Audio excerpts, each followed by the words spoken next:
Today's Morphin Network video is sponsored by Ranger Stop and Pop, which is March 5th to the 7th, 2021 in Atlanta, Georgia, and Ranger Stock Convention, which is now November 11th to the 14th, 2021 in Orlando, Florida. Go to rangerstop.com for more info.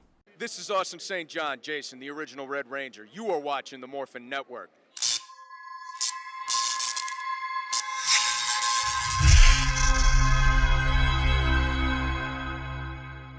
Ryan, the reason why we called you in here is for one big reason. What is it? Due to you dooming in this entire season of Power Rangers, because you did not allow us to do our predictions at the start of the before the show began. Kent, hit him. Prepare to be judged. You guys suck. No, I am not guilty. That's innocent. It's innocent. I know it's gonna show innocent. Guilty. Screw you. And they do not make mistakes. Confinement time. Where you go? Hey, you get back here. You Stole the chocolate cake from the fridge. You get back here. Ryan, you are sentenced to allow us to do a prediction video from this point forward. Court dismissed. Bring in the dancing lobsters. Okay. Well, I'll give you guys the episode. Woo. Hey guys, back to seriousness. Hope you guys are like our skit.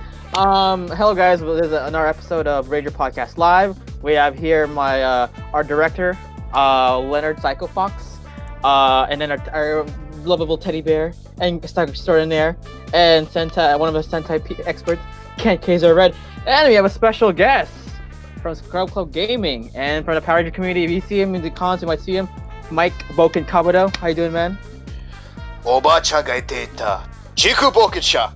Bouken Kabuto. Yes. So since it's during the coronavirus right now, Mike has decided to help us out for the next few weeks if he's available. So, any honor to have you here, Bouken. Kabuto. Nice to have myself on the show. You know, it's been a long time coming. You guys have been really trying to get me on the show for a while. Oh yeah, baby. And I can make the joke that I'm a harder to obtain guest than JDF in a way.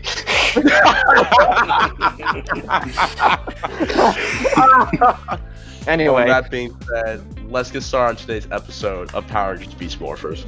Yeah, it's called Artistic Anonymous. So first off, before I start off, how you guys like this episode?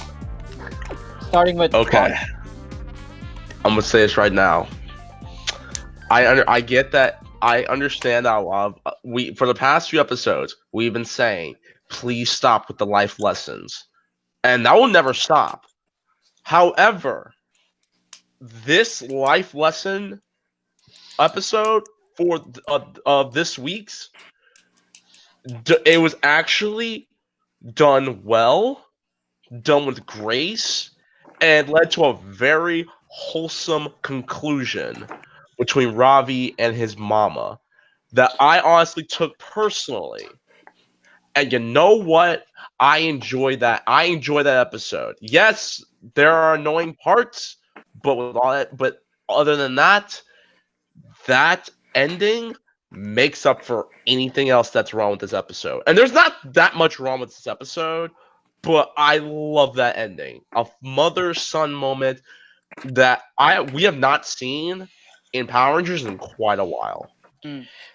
Yeah, I think, to some extent, this episode reminds me a little bit of Time Force episode 30 when Mr. Collins wakes up. And I know Fox is going to hate me on this because I referenced Time Force 2 episodes ago, but like in episode 30, when Mr. Collins wakes up from his coma and he says, Wes, don't worry about the company. I'll continue to take care of it. You have your own thing to do. You have to be with the Rangers. I'm proud of you for everything you've done, and I'm sorry I haven't been upfront about it. That is what this episode reminds me of. But with fewer stakes.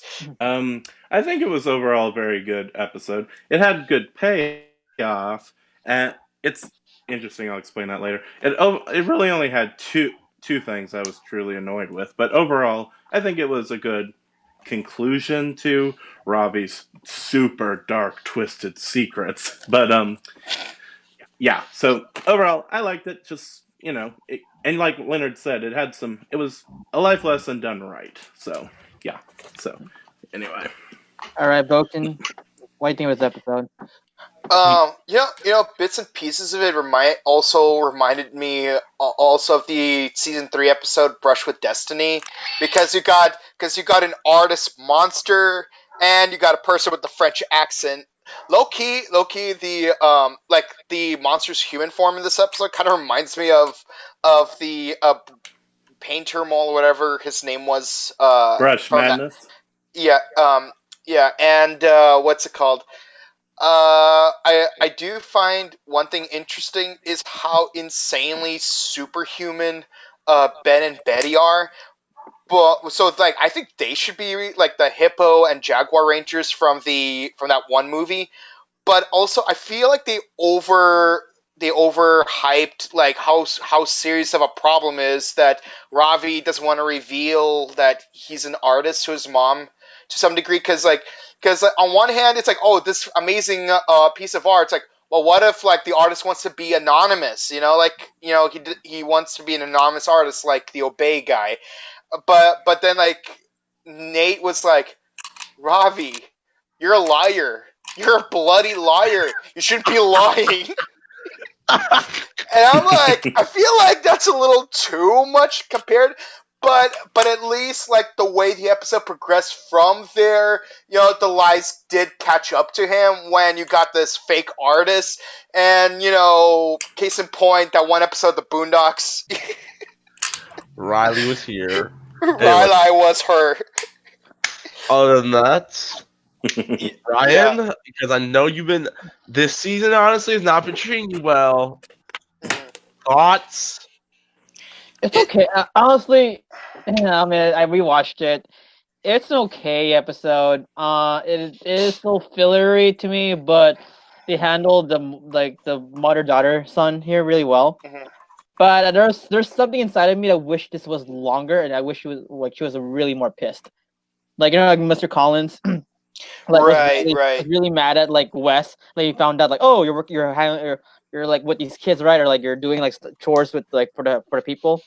Like remember the scene where like during before like Eric became a Quantum Ranger, like he was like getting garbage and like helping out like people. So this is what you stooped to, Wes. I'm very disappointed in you. Yeah, see. Like, see how it happened? Like, he was very disappointed. Like, he wanted him to run the company. I was hoping for something that to happen. So, like, okay, we find out that Ravi is an artist, right? But the mom never agrees with it. I wanted something more like, okay, basically trying to gain the trust back and trying to gain the love back. Basically, right. An arc like that. I could balance these two things. You don't think I could, but watch me do it. Yeah, see, like that. That's what I was like trying to hope. But now. This is why I know people like it, but to me it's still conflicted because it is rushed. To me, this feels rushed. No, I agree, and this is actually this is one thing I actually talked to you about on Instagram earlier. Like it's not related to this episode specifically. It's more to do with a previous episode. Like one of my biggest complaints from Dino Charge was the whole Heckle being part of the team in the beginning while hiding the fact that he's double agent. They concluded that way too soon. Like they only did that. They revealed his identity like way too early in the season, in my opinion. And I told you how I want the whole Devin's dad being Evox to last a lot longer in the season. Definitely. A lot of our I think I would agree with you in that they should do the same thing with Ravi's mom accepting his artistic side as well. Maybe not to the same length as I would like the whole Devin's dad issue, but definitely at least have it last for like half the season, maybe 3/4 of the season. You notice how last year the trailer for Beast Morphers didn't hit until like 3 weeks after, and now this trailer hits before Beast Morphers premieres, and it gives away a lot of spoilers. It's like I think they got their trailers dates mixed up a little, because maybe they should have had Beast Morphers be the first season's trailer air first before the season. second season airs after the season airs. Ravi at 5 in the morning because And it's that's hot how. mama. I'm just kidding. Oh no! Don't you? Hey, I don't know if that's a shoot on me, but Ravi's mama is hot. I ain't gonna front. All right. Anyways, now get a little on the serious note. So Ravi is at this mural, at this one building that's about to get torn down, as we learn later on, and he's there. I think around 5, 6 in the morning. And he paints the entire mural in less than 2 hours or so. I don't know. His I'm mom was impressed like, by that. I mean, look, Kabuto and I, you and I can both agree, we have friends who are artists. I don't think they can do a giant mural like that in under 2 hours, though. No. Exactly. I've seen really skilled artists before. They've been able to draw like amazing things in a day, but not in 2 hours. Yeah. I mean, I can see someone drawing something like. I'll explain that later. But that's not the point. I'll give you an example. Hold up, Fox. I'll give you an example too. Yeah, go ahead. While you're doing that, so Ravi's mama he's like, hey, Ravi, what you doing? My sister's a painter, and this took her 4 hours to make. So. Yo, she painted that? Yeah, she painted that. Oh, that's nice. Yeah, she painted it. It took her 4 hours. Nice. So Robbie making a mural, yeah, I could have believed it could be done, but not in 2 hours. It could be done in a day. Well, Power Rangers does kind of run off of cartoon logic, because air on the moon. The Sylvia thing. The Sylvia thing. That Joey Tribbiani little Joey Tribbiani from Friends blowing into a horn and it's able to destroy a monster whose entire power base is he can manipulate and amplify sound waves. Mm-hmm. Ryan, and you gave us crap for giving that for making fun of that too. Anyway, move on to episode 2. So Robbie's mom was like, "Yo, what you doing out here?" And she's like, "Oh, I chased painter down. He left his stuff here, and it looks cool." And she's like, "Yeah, but he has way too much time on his hands." It's like, yeah, you're right, Mom. I'm gonna finish this up and go back to base. He gets back to base. He's washing his hands. Nate and Steel are like, "Hey, what you doing?" It's like, "I'm washing my hands." It's like, "Oh, okay, cool." And it's like, I just painted. We just remodeled the house and stuff. And Steel's like, "I get the memo that you remodeled your house." And then Devin calls like, "Hey, yo, turn on the news." And they turn on the news, and the T virus is spreading throughout Coral. I'm joking. So they on Channel 10 Action News, they have the mural being painted. They don't have the name of who the person is, but they're like, whoever did it it looks really nice. And now the city is not going to want to destroy this whole building because of it. And then Nate proceeds, and then after they're like, "Oh, we know you did it, Ravi. You might want to come down here and take a look." Nate's like, you lied to me, Ravi. And he's like, "Well, yeah, it's kind of I've held to see you for so long." He's like, "Yeah, but you wouldn't like if I lied to you." And I'm over here like, Nate, dog, it ain't the end of the world. Okay? And the fact that you said you knew about Ravi painting this, you'd be like, "Oh, okay. Dude, you could have just chopped up and be like, dude, you didn't have to lie. I already know. Don't worry about it." But no, he's like, "You wouldn't like if I lied to you." And stuff. I was like, "Yeah, you're right." I'm like, Nate, you're blowing this way out of proportion. And also, isn't he already lying to him by the fact that he is dating Zoey and not telling anyone about it? The entire team about that. Yeah, I have a theory about this whole Nate being all weird, even though this lying is no big deal. So Nate spent most of his life in a lab, being a prodigy. We could probably assume any sort of misbehavior he had. Like, it was really harsh on him. Like, they were really harsh, like saying, "No, this is wrong." Kind of similar to Dr. K in Power Rangers RPM, where, her and Jem and Gemma, they were all trapped inside a think tank for years, and they only know and act a certain way. So maybe that is why Nate is acting all weird about it. Kind of like how, Leonard, you figured out a reason for why Betty was obsessed with a video game character. Maybe that's Nate's reason for being so weird about Ravi lying. See, mainly because later in the episode, none of the other Rangers reprimand him like that. So, just wanted to put that out there. You know what? I don't want to give you that, but okay, Ken, I get you. I'll give you that. But it's still dumb that he blew out of proportion like that. Yeah, exactly. The scene's still annoying and unnecessary, and it was probably unintentional. But that's probably the reason. No, Clone Wars Roxy and Clone Wars Blaze take Brilliant a plan. And make the Keyblade. I'm joking. They made this thing called Keytron, and his whole shtick is he can lock your abilities, which is actually kind of cool. Yeah. Mm-hmm. Yeah, So he's a video game character. They're massive. Go ahead, sorry. No, you go on ahead. Him and Ravi fight in the parking structure. Ravi gets beat up. Get that abomination out of my face, and then friggin' the Rangers come in to help. They fight the Keyblade graveyard war guy, and they escape. He escapes. So back in the let's just call it Crystal Dimension. They haven't said what it's called yet. So Digital World. Okay. The villains are talking, and like Blaze and Roxy are going, "Oh, he foiled our perfectly elaborated, complex plan of just sending in one monster to cause some havoc."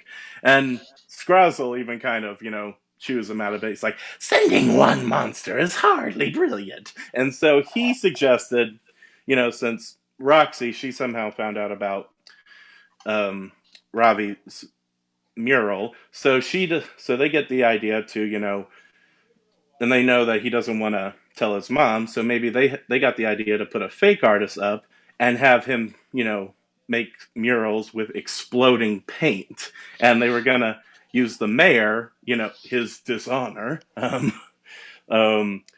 Evox, get the approval. Also, as a minor side note, it's kind of funny how when he turns back into Mayor Daniels, how, he was getting annoyed with the monster, so it's kind of funny for Evox to just show that he's annoyed at something. But anyway. Right. So I would say this real quick. So wait.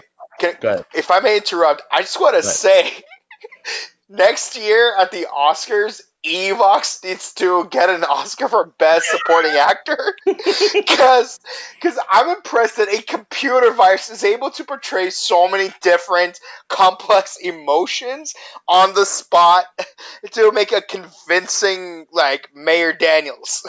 A convincing father. Yeah. It's like literally it's literally the movie Face Off if they replace Nicolas Cage with the Vengeance virus. Face off. In defense of Clone Wars Roxy knowing about Ravi's painting thing, remember, these clones or robots, I don't care, I'm calling clones, I don't care. These clones still have the memories of the original Avatar Roxy and Avatar Blaze. And keep in mind, had the memories of the original Blaze and Roxy. So, yeah. And we could probably assume maybe, Roxy was able to put 2 and 2 together. Maybe she even showed the mural, or maybe even Ravi showed the mural to her when she was still human, and that's how Roxy figured it out. Plus, in that one episode when they got scanned while in that cage, they could have scanned some new memories from after the original Evil Blaze and Evil Roxy were destroyed. Exactly. Minor side note there, just right quick. Right, minor side note there. It's cool. Blaze and Roxy, regular ones, they haven't appeared in the last few episodes, so we can probably assume they're in hiding, but hopefully, they explain that sooner or later. At Grid Battle Forest, the mayor's saying, hey, they're like, hey, the artist has come forward, saying, he, and we've, I've had it approved to where he can paint a mural on the wall. That way you'll get, the idea of spreading Morphex around the globe, even more hyped. And, everyone seems interested, and Commander Shaw, she's going, Ravi, are you sure, is this the artist you saw earlier? It's like, well, he ran away so fast I didn't get a good description, but I guess he is. And so, the other team got some choice words from him. Like, how long can you keep this up? He's taking credit for your work, and Ravi just decides to finally come clean and tell her what's happening.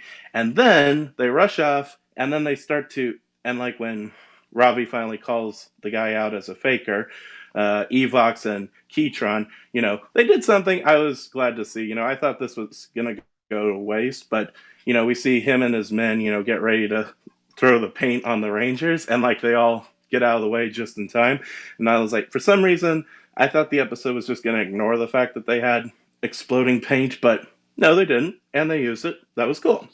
Who was next? You bring up an interesting point, and I have to say, what they could have done with that when he calls him out as a faker, instead of just immediately revealing that he is in fact a Robotron, he could have just kept up the charade and then have another monster show up and just like attack the painter, for example, to make it look like he's still innocent, kind of like how in kind of like that episode of Time Force where Nadira faked being attacked by that one Metatron, I think his name was, so that she could get close to Digit. Trip.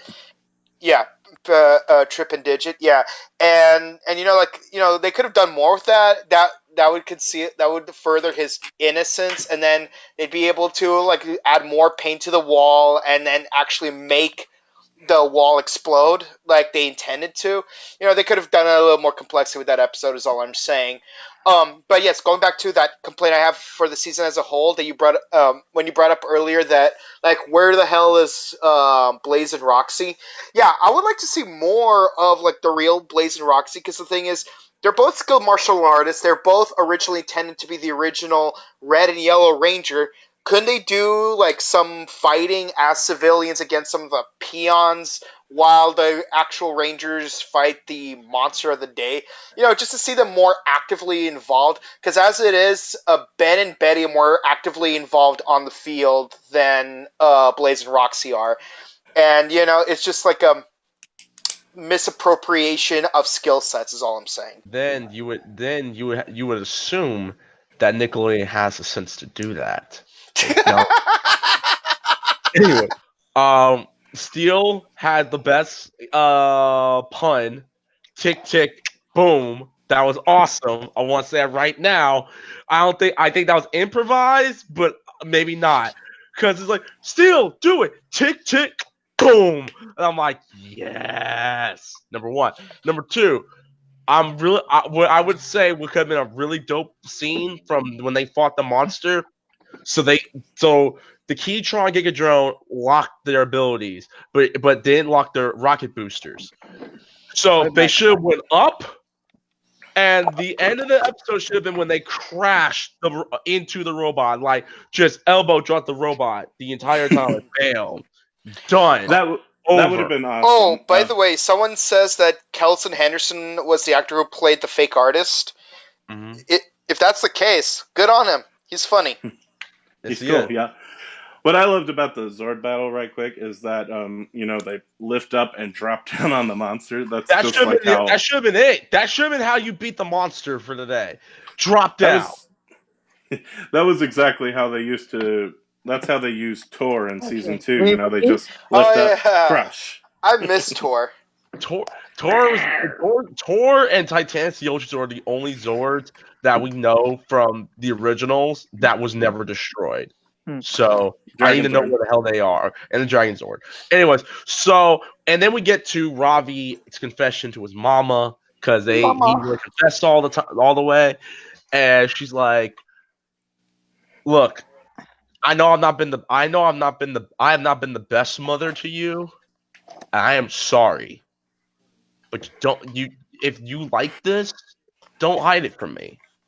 Like, what do you like about painting? And she's like, it makes me happy, Mom. And he's like, well, boy, listen. If you happy, then I will support you 100% the entire time. And low key, that almost made me cry. I ain't only going front. Right. It almost made me cry. Like talking about it's almost making me cry right now. And the end of the show, and I'm not even going to talk about the Ben and Betty thing because it was that just get that away. Yeah, nope. Nope, Yeah. we're not talking about it. All you need to know It was is not the best Ben and Betty. That's all you know. I'll have something to say about it, but go on, Leonard. All right, and the end of the episode is Ravi's mama taking him back to the mural so he can put his signature Bob Ross on the painting. Just like a little, put my name right there. Hey, you forgot to mention Happy that. little gorilla boy. You got to mention that Commander He's Shaw had a like- badass moment. Oh yeah, Oh, I'm gonna Commander give Shaw. Pew pew pew. No, oh man, she saw woo the monsters for real. Anyway, Pew, pew, so pew. and she's like, "That's my son. My son painted this." So I'm like, "Yas, queen, yas." Will That- Smith. just like the black mama I know you can be. My son painted this, y'all. My son painted this. I'm like, yes, that's exactly how mama should act. That reminds me of Will Smith when he was like, "See this talented kid?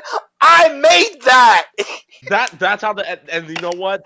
That's how the episode ended. I'm not even gonna talk about the Ben and Betty thing. That's how the episode ended. A proud mama saying, "My son made this, y'all." That's how the episode ended. But real talk, I actually respect that she said. It's like I know I've always been saying that art is a waste of time and you need to focus on being a ranger, but I'm more disappointed by the fact that you had to hide this from me. That is where I failed as a mother.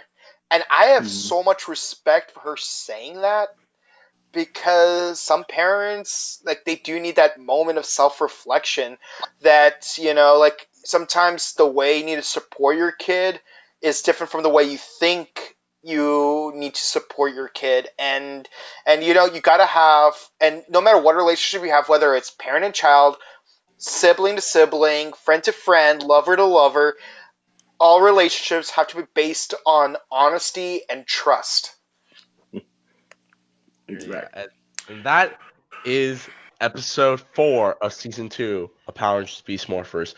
Kabuto, I'm gonna give you the floor. Likes, dislikes, and your score. 1 to 10. Go ahead. Ooh, I never scored episodes before.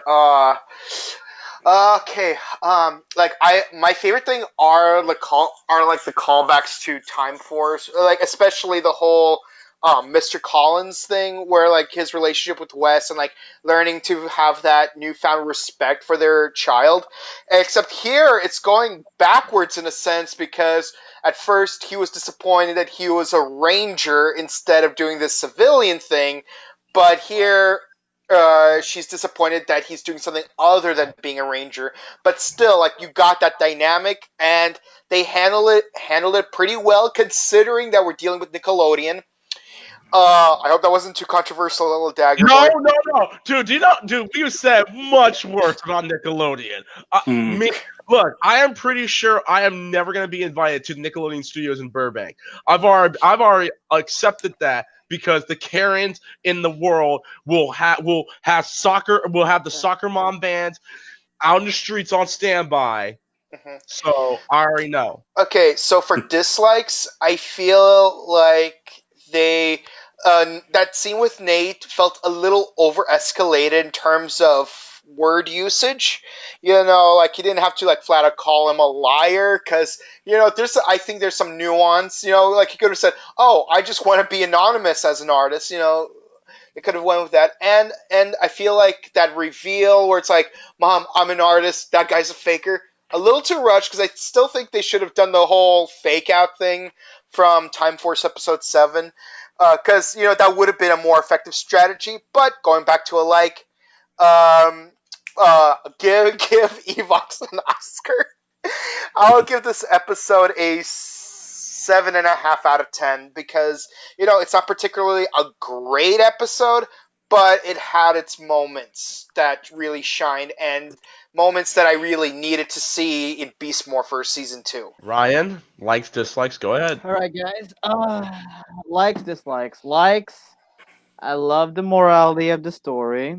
And also, Nate is a hypocrite. I'm sorry. Oh no, you're right. You're right on Yeah. that. Yeah. I agree with you. Yeah. Uh-huh. Also, the moral. Well, technically, there's two morals. It's like don't lie and basically just be yourself. Okay, Mhm. the be yourself was done well. The lying was hypocritical because one, it's also bad. It's also a bad lesson. I get it, teach your kids not to lie, but sometimes a little lie can help. Yeah, the point is there's a nuance to being honest and telling lies. Yeah, you can't like. I keep in mind like you can lie, but if it's like let's say it was like something very personal and private, yeah, that's the time you could lie. But if it's like really important or like family or personal, and you trust this person, then don't lie. That's what I'm saying. Yeah, surprisingly, Jumanji, the animated series, handled that concept a little bit better than this episode of Power Rangers did. But anyway, God. action was good. Highlights. The dialogue was still kind of especially Nate's dialogue. Let's just throw Nate's dialogue into this week's trash can. Yeah. The pacing was okay. There were some pacing issues with this episode, but honestly, I liked it. Dislikes. Oh, I said the dislikes. Yeah, Yeah. the likes. I have more likes than dislikes, but honestly, this episode could have been done better. Also, I didn't like how the resolution between mother and son was. Like, oh, okay. I was hoping, like again, like I said earlier, like she would still be pissed at her son, like for not just lying, but like keeping her like love for painting. Because keep in mind, Ravi technically is Indian in this season. As an Asian parent, a lot of parents, basically the model minority, like oh, you can't do that. It's like fine arts, you have to stick with this thing or stick with this profession.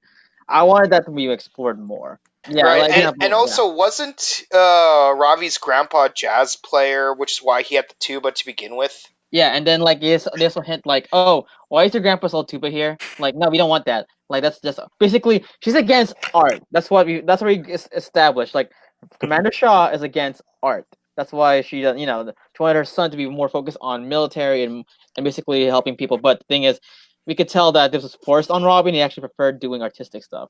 I wanted that dynamic, and that would have been a good like moral for the season. Like, don't force your kids to do something they don't want to do, because it can affect them mentally. But we can't have it because Nickelodeon want us to go. Yeah, Thanks, Nickelodeon. because Time Force actually dealt with that. With Time Force, West did not want And Wild Force. and Wild And Force. Dino Thunder. And Dino Thunder. And I mentioned Legend of Korra was on the time slot immediately after Samurai. Okay, no, we will not talk about that because if we do, we're gonna get into another war with it. Listen, again, I already know that we're never gonna be invited to Nickelodeon Studios anytime soon. I have long since accepted that. Well, what's your score? Ryan, go ahead. 7 out of 10. 7 out of 10. All right, Kent, go ahead. Well, we forgot to mention Commander Shaw's awesome moment. That was cool, where she comes in with the blasters. Yes, pew pew. Oh, I forgot about that. Yes. Yeah, it says a pew pew. Yeah, The pew pew. yeah, Ryan, that's just how lasers work nowadays. So get over it. So, and Ben and Betty's bit, you guys want to ignore it. I actually thought the first bit was actually really funny. It seemed actually comedically possible, and it just didn't have them just start screaming and saying, comedic screen time wasting, and like I thought, it was actually something funny. Their last bit was stupid. But overall, like I said, I thought the episode, was overall it was well handled. I think I definitely also thought Nate's moment was very over dramatic. Like it was like Nate was speaking to him like he was like a kid in elementary school, not like he's his friend. He's like, dude, that's not cool. You can tell me anything. Rather than lying is bad. Don't teach it. Now go to the corner and turn. Now go and stay in the corner. That just reminded me. How old is Nate? Everyone else is like 19 or 20. How old is Nate? He's like a child prodigy. I imagine he's a year or two younger than Zoe. I mean, imagine. Yeah, it even said he's the youngest in the team. He even said that. I kind of always thought like everyone was in their 20s and he was still a teenager. No, technically they First said they're episode, like, it felt that way. Yeah, no, they even said Anyway, that like Nate's a teenager. That's even said that. They mentioned Nate was a teenager. So, okay. Oh, now this is opening up another can of worms. How old is Zoe? Maybe like 20 or 19. Can't score, man, Rachel score, hurry up. All right, my Oh, yeah, that's my score. Oh, 7 out of 10. 7 out of 10. Okay. 7 out of You 10. got 7 out of 10. All right. Well, that's the one I finished. So Nate, Zoe, or Blaze and Roxy's brilliant plan, kind of could have used the little steps out there. But, I thought the Megazord fight was great. It felt better paced than last week's. The action was good. I like the, like the improvising with the exploding paint. And overall, it's interesting, like I complained last year, the issue was like villains and stuff that's been set up from the beginning, like Vargoyle and getting the Rangers' powers. That kind of got like a pat-out resolution. This was something small, and yet it got a big ending, and it got like concluded very bigly. So I just find that kind of bizarre. But overall, I would have to rank it. That was weird. 7 out of 10. Yeah, Nate's a friggin' hypocrite. I think that honestly was probably that's probably my biggest thing. I'm like, Nate, first of all, you are one of the smartest people in the room. You should know by now that if Ravi tells his mama, there's something bad's going to happen. Well, until he told him himself. Number one. Number two, I feel as if that the whole thing with Clone Wars, Blaze and Roxy, I kind of wanted to see a little bit more what they can do. I mean, they just stuck a key into a hole, and then bam, Keyblade Tron came out. That's it. They didn't really do anything significant in this episode. Sorry. No. And yeah, and the Ben and Betty thing. I mean, the first part is funny, I will admit, even though it makes me question who would leave their skateboard unattended on the ground like that. But that's I mean, I'm from California. We don't do that. Well, all of us except Kent, we're all from California. We don't do that. We don't. We know better than that. What you talking about? But other than that, and yes, I'll agree. I honestly would have wanted them to do the thing longer with Ravi and his mama. How like Ravi's mama can't forgive him just yet because he lied to her. He lied to her. But which goes into my positives. One of the things is I can't really fault the episode for that because we asked the exact same thing on episode 2. Save our sanity. I mean, save our shores. And look what happened. Look what happened to Roxy and not Collins, and what's her face Collins, no relations to Wes Collins. Look what happened with that. So I can't honestly fault the episode for doing that because even if I did, this episode did the story better than episode 2 did. The fights were good. I really liked you could tell in the first fight with Ravi and Keybladetron that some of it was American footage and some of it was Sentai footage. You could clearly tell that they're using both American Sentai footage. I like that. The fights with the Tronics and Tick Tick Boom with Steel, that was cool. Ravi's mama having the most a badass moment. Just John Wooing folks left and right. That was cool. And the ending, very, very cool. Very, very heartwarming. And again, Ravi is like, that's my son. My son did that, y'all. My son made this. Do you see this? I made him, and he made this. That's my son, y'all. I like that. And coming from someone who is, who has nieces at home and has kind of stepdad, but that's a different story. I enjoy that, and I like to see things like that. Like, if you're gonna do a life lesson, this is how you should do it, where it has a great takeaway from it. And with that, I gotta give the episode an 8 out of 10. This is my second 8 out of 10 of the season. I really like how they did it. And because of that, I can honestly excuse the stupid stuff that they did in this episode. And because I like how they did it. I like how they resolved the whole thing with Ravi and his mama, even though I will like Bouken Kabuto, like Riot, I would like to see if it would drag on a little bit, do a little bit here, do a little bit there.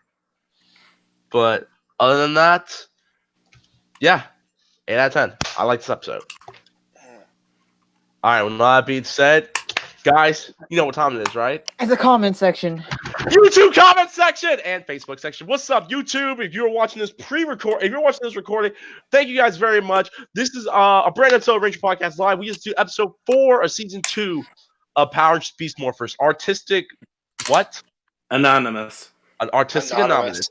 If you are brand new to the YouTube channel, don't forget to like, share, comment, and subscribe. Hit the like button on this video. Hit it again. Hit it a third time. Triple like. And we'll be reading your comments as we go through this. With that being said, we're just going to read the Facebook comments. So let's get cracking. Ryan, hit it. Everett Sanchez. Nice reference to the Amanda Show. Thomas also said, do you think Blaze, Roxy will be Black and Green Rangers and fight their robot selves? I'm hoping that happens. Maybe.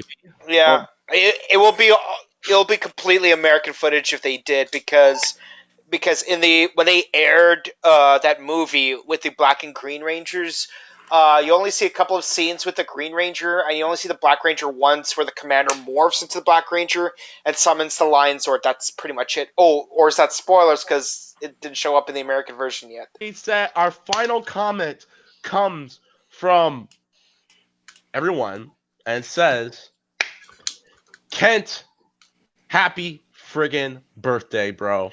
Happy birthday, mate. Happy birthday. My birthday's in August. Oh. What? Oh, Hey, comments. Don't play me like that. I thought it was yeah, I was about to go President Kogami from Kamen Rider O's. Who said happy birthday? Happy birthday! Happy birthday!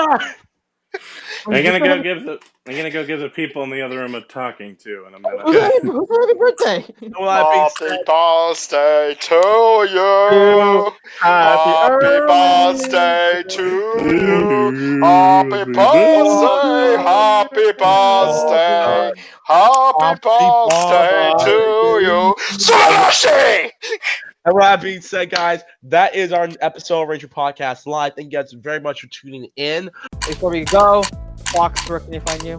Well, for me, because Bouken Kabuto, by the way, thank you for tuning in today. Thank you for joining us. Where can the people find you on social media? Go ahead. Not on Facebook. I know. You can find me on Instagram at chrono_just_cosplay. And you can find me on Twitch at twitch.tv/Bouken Kabuto. But you are more likely to find me on making hilarious comments on twitch.tv/Reckless_Fox when he's doing his gameplays and podcast recordings. Well, thank you for that shout out. Much appreciated. Kent, where can they find you, my good sir?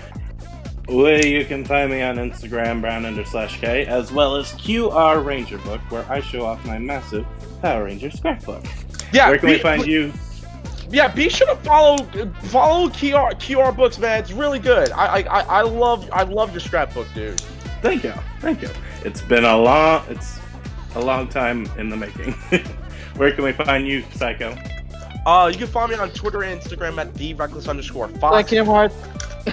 Shut up. You can find me on my YouTube page at Reckless_Fox. And you can find all Malay's game content on twitch.tv/RecklessFox. If you want a little more content, myself, Jen, and Bouken Kabuto here, we do the Struggle Game podcast every weekend. So find us on SoundCloud at soundcloud.com/ScrubClubGaming. That's soundcloud.com/ScrubClubGaming. And shouts to 102 of y'all that have been following us from the get-go. I much appreciate it.